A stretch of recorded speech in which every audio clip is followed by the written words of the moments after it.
I'm Jim Richards, and welcome. This is Bringing City Scenes to Life, sketching cars, trees, and furnishings. Now, most of the time when I'm out sketching in a city or when I'm teaching a workshop, I am looking for what I call the star of the sketch. And a lot of times that's maybe a historic or influential piece of architecture, or maybe a really interesting character on the street, or maybe some kind of sketch-worthy activity that's going on. But if you look around, there's always all these interesting things going on around that can bring a real sense of character and authenticity to your sketch. It's things like the unique trolley car or the city bus going by, even passenger cars. Really affects the atmosphere of the place that you're in. Street trees that bring rhythm and repetition, shade, and really nice environments to a city street.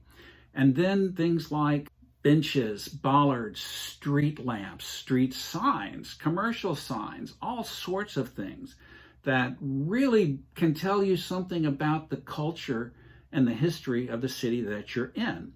Not only that, a lot of times these can be used to flesh out a composition, to provide an interesting foreground. Lots of ways you can put these things to use in your sketches. Now, all this work is rooted in my decades of work as an urban designer in cities across the U.S. and in my travels across the globe to 45 countries. This is the real deal. I'm going to show you the ways that I developed to represent all these types of things and then put them together in a sketch that has a sense of depth, a real sense of character, and that tells a story about where you are.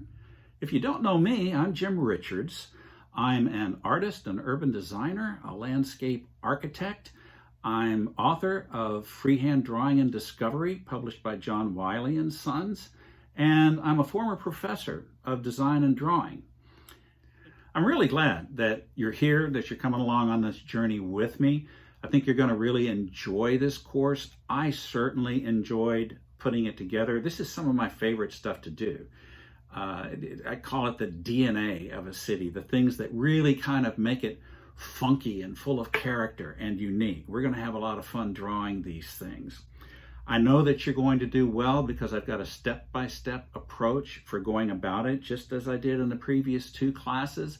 I think that you're just going to have a grand time with this. So let's talk about tools and materials. Let's get all that stuff gathered together and let's start drawing.